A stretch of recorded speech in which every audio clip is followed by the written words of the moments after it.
Di IT alhamdulillah sudah clear. Terus yang punya hard disk ya kemarin di Jakarta sudah clear. Mungkin saya minggu depan ke Jakarta itu ada 9.900 pertanyaan yang harus saya jawab. Nah ini nanti ke depan ketika nanti panjenengan menggunakan alat ini langsung muncul rekomendasinya, mudah-mudahan Pak. Ini memang dari 20 kabupaten saya muter-muter, makanya saya HP-nya sering lowbat karena itu tadi. Ya sekarang 20 kabupaten, misalnya satu kabupaten ada 10 kecamatan saja, sudah berapa? Berarti sudah 200 kecamatan.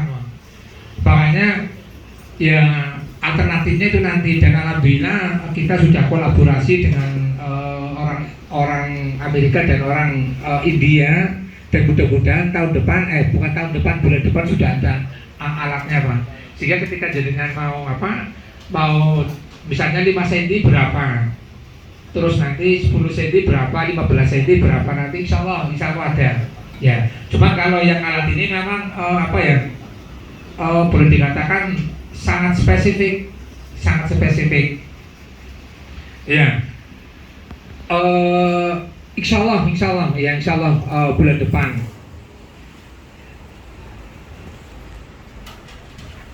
Mungkin ada pertanyaan lain Pak. Mungkin jenis tanaman tadi sudah jagung, sabun gitu, terus bawang, sabun. Mungkin ada yang lain. Padi belum ya? Tebu. Oke, moga-moga. Mohon maaf nambah sedikit kaitannya dengan pertanyaan tadi yang Bapak Amrian sampaikan jagung, masalah bule itu Pak. Itu saya juga nanam jagung di awal tanam usia 1 sampai 10 hari itu masih aman Pak, hijau semua. Kemudian setelah lama sampai setengah bulan, 20 hari sampai sebulan tuh nggak ada hujan, muncullah itu bule-bule itu.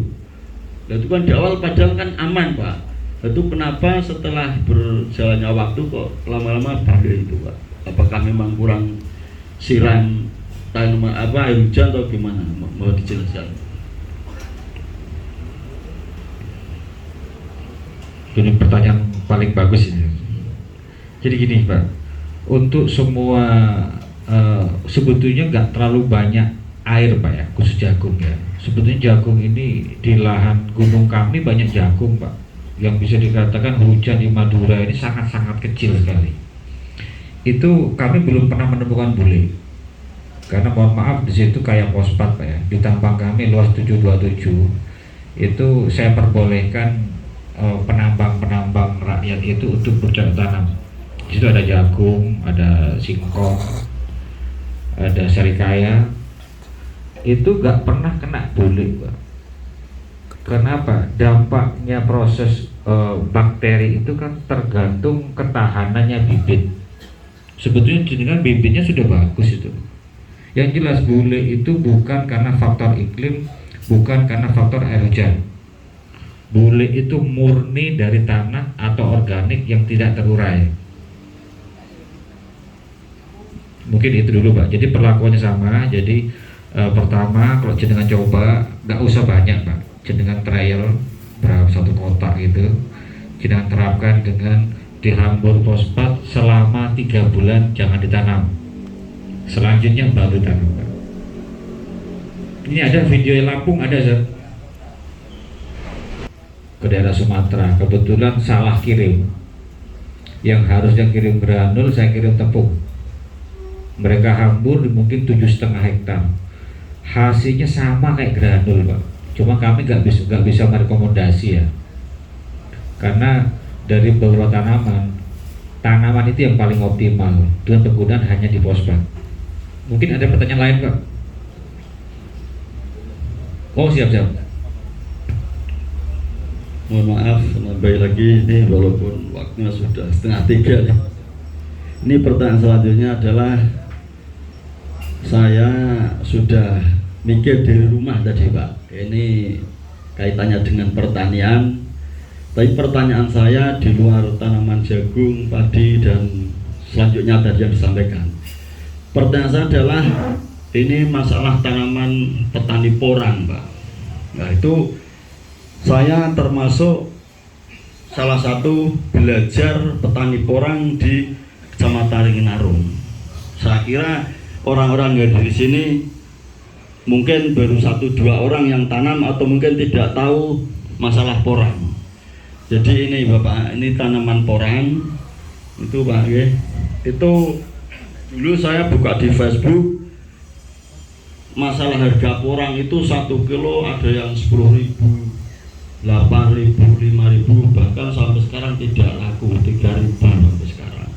Itu permasalahannya kalau saya baca di Facebook itu masalah pengiriman, Pak. Sebenarnya kan tanaman porang itu banyak manfaatnya, termasuk bisa dibuat makanan di daerah di negara Jepang sana katanya mungkin untuk kosmetik dan lain sebagainya. Nah pertanyaannya untuk tahun-tahun ke depan karena ini juga krisis pangan, apakah porang itu akan nilai harga jualnya tinggi atau bagaimana Pak? Ini karena saya mau tanam lagi tapi masih bingung nanti harganya makin turun. Kalau tidak ditanam pun saya punya ada 1,5 kintal lebih tanaman yang paten saya simpan di rumah dan sekarang sudah muncul mau tumbuh itu. Dia biasanya kan ditanam pada bulan 10-11 nanti musim kemarau mati dengan sendirinya, daunnya itu yang mati tapi bawahnya tidak. Nah, itu depannya monggo Pak dijelaskan Pak. Jadi tanaman porang ini dulu sempat primadona ya, khusus Nganjuk, Madiun ini semua tanam porang karena harganya sempat masuk YouTube ya. Dari pemulung tiba-tiba dia coba tanam porang jadi miliarder. Nah kebetulan orang-orang kita kebanyakan silau dengan kerjaannya orang. Porang ini bakal optimal kalau ada peran juga orang-orang lokal untuk buat pabrik. Di negaranya orang tuh porang itu mahal loh Pak. Jadi porang kalau di Jepang itu kebanyakan juga digunakan vegetarian, juga pengganti makanan ekstraknya. Karena porang itu ke lambung sangat bagus. Kalau tapioka itu banyak sisi negatifnya di badan kita. Tapi kalau tingkat nasional pemakaian porang kayaknya masih belum Pak. Karena hal itu asing menurut kita. Karena kita terbiasa dengan makanan, kalau bukan nasi bukan makanan lah ya. Mau roti mau berapa banyak pun belum makan. Jadi kalau untuk porang, kalau teman saya banyak Pak di Metro di Lampung itu sebelumnya tidak pernah kenal porang. Ini lahan di Kentang di Dieng Pak. Ini hasilnya bisa 1,9 kilo per batang. Yang lain pakai CM, pakai NPK itu hanya 0,6. Jadi hampir 3 kali lipat. Ini di Dieng, ini ketinggian di 220 mdpl. 2079 mdpl di puncak, suhunya 11 derajat. Nah ini jadi hasilnya sangat-sangat optimal Pak. Jadi kalau untuk porang, kalau menurut saya susah kalau untuk dikomersilkan, resiko besar Pak. Kalau padi, jagung, bawang gampang dijual. Tapi kalau porang mau jual kemana Pak? Pabriknya juga banyak monopoli. Pabrik harga jual itu gak pernah turun, selalu naik. Cuman teori ekonomi di kita Pak, banyak barang pasti murah. Awal-awal mahal Pak, sama kayak dulu kejadian kayak gelombang cinta, ikan koi, atau hal-hal yang asing menurut kita pasti mahal karena gak ada barang. Tapi begitu barang sudah banyak, harga pasti murah. Jadi kalau menurut kami lebih bagus tanaman konsumtif Pak, padi, jagung yang gampang jual. Itu tidak berpedoman dengan, karena Pak turunnya jagung nggak banyak loh Pak, turunnya padi juga nggak banyak. Tapi kalau padinya optimal, jangan bisa 10 ton lebih, mau harga turun berapapun nggak bakal rugi. Karena Pak jumlahnya banyak, apalagi harganya tinggi. Ini tomat di wilayah ini tanaman sudah rusak Pak. kasih granul sudah kembali pulih. Ini tepatnya daerah Wajak di lereng Gunung Semeru sisi Malang. Dari tempat kami insya Allah 30 kilo.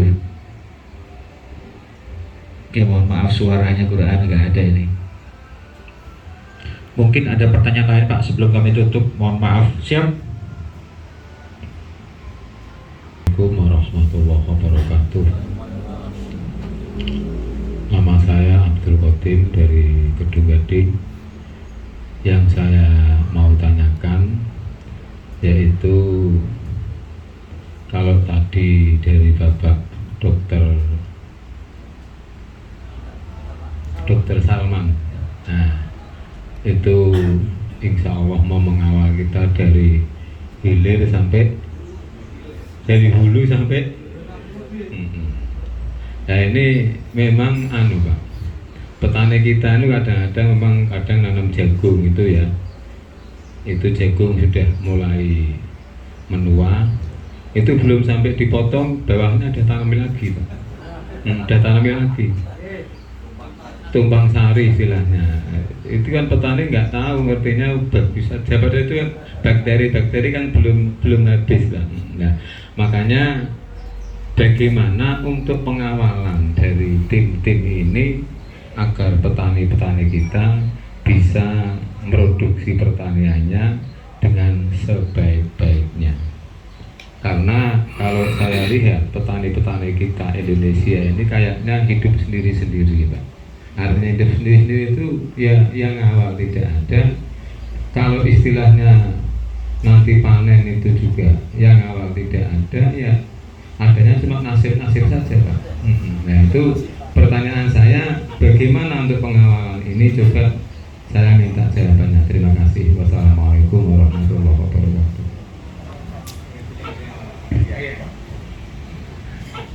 Terima kasih. Justru menariknya di sini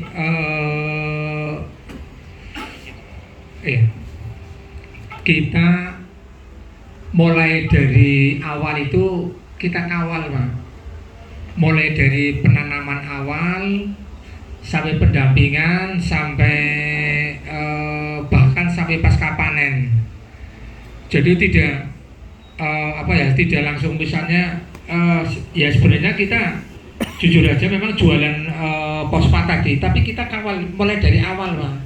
Mulai dari awal bagaimana cara menganalisa tanah, bagaimana cara pemulihan tanah, sehingga ketika ini misalnya di satu daerah atau satu desa ini sukses, nanti kedepannya akan lebih berkembang lebih lebih signifikan, lebih bagus lagi. Tetapi kalau tidak ada pendampingan ini memang sulit. Makanya kami bisa nanti untuk mengawal. Misalnya nanti ada salah satu kelompok tani yang mau mencoba, insya Allah kita kawal Pak. Itu maksudnya dikawal ini sebelum kita nanti aplikasi obat tersebut, kita langsung tes tanahnya Pak. Dan nanti yang mencatat adalah panjenengan. Karena apa, ini sebagai bukti bahwasanya jenengan pernah mencatat hari apa, tanggal berapa, jam berapa, nanti kondisi tanah nanti jenengan yang tahu. Lah nanti setelah itu baru diaplikasikan obat tersebut. Tetapi nanti kalau rekomendasi sudah turun, oh berarti tanah tersebut yang bermasalah adalah di misalnya di kelembabannya, atau di masalah fertilizernya, atau di masalah TDS airnya. Itu nanti bisa dijawab Pak. Makanya insya Allah ya dalam fosfat ini kita akan sekali lagi kita akan mengawal mulai dari awal. Mengawal mulai dari awal sampai dengan menjelang panen begitu Pak. Sehingga karena apa? Karena memang ini perlu adanya edukasi ke petani. Kadang-kadang kan petani bingung dan petani kadang-kadang was-was. Tetapi karena kita sudah punya alatnya, sudah metodologinya, insya Allah kita bareng-bareng dandani tanah. Insya Allah kalau kita nawaitunya baik, dandani tanaman, dandani tanah, silaturahim dengan tanah, ya tawasul dengan tanah, insya Allah kita akan mendapatkan nilai manfaatnya itu ya Pak. Nah itu. Terima kasih. Mungkin kalau tidak ada pertanyaan, mungkin kita langsung demonstrasi, Pak. Demonstrasi bagaimana cara menganalisa tanah itu unsur hara makro mikronya miskin atau fertilizernya sangat low atau low plus plus. Ini nanti kita belajar bareng-bareng. Dan ketika nanti dikasih serbuk ini, nanti parameternya akan menunjukkan naik atau tidak. Nah, kalau misalnya nanti tidak menunjukkan naik, berarti unsur tanahnya yang sudah sangat rusak. Mohon maaf, ini tanah tadi ngambilnya dari mana, Pak? Jadi bapak-bapak sekalian, saya izin mohon pamit pulang ke Jakarta. Mudah-mudahan acara hari ini bisa membawa berkah buat kita semua, ya, menambah ilmu pengetahuan sehingga dalam prakteknya nanti bisa terbantu. Kalau bapak-bapak sekalian ada kendala, nanti bisa dikonsulkan kembali ke kami. Mudah-mudahan bulan depan alat kami sudah bisa keluar, mungkin ini yang pertama di Indonesia, ya, agar bisa membantu masyarakat dalam hal seperti yang Pak Amin jelaskan tadi, ya, mudah-mudahan. Bagaimana kami mengawal? Tadi Pak Amin sudah menceritakan, sebetulnya kami saja tidak bisa mengawal semua petani di Indonesia, tapi kita secara koordinasi sebetulnya mau membahu. Kan ada petugas pertanian kita yang mereka itu petugas konseling, petugas yang sehari-harinya harus kontak dengan petani. Itu dimanfaatkan. Rasanya kalau masih kurang boleh koordinasi dengan kami, ya, karena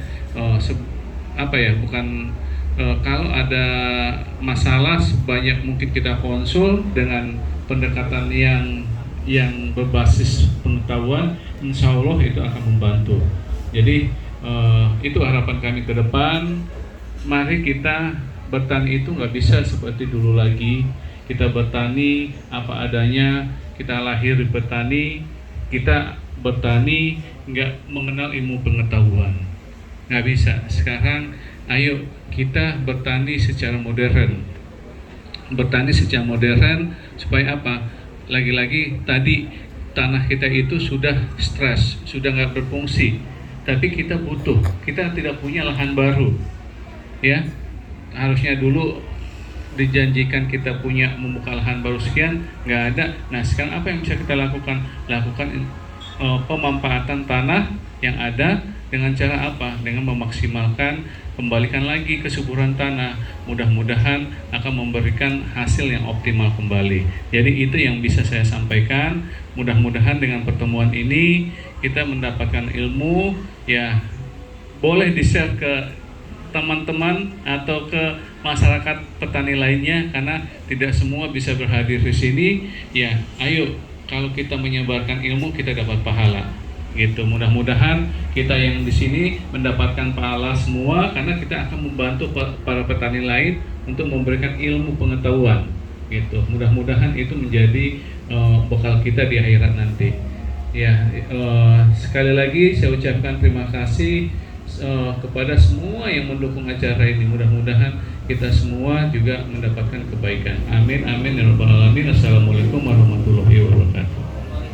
Saya izin pamit bapak-bapak semuanya.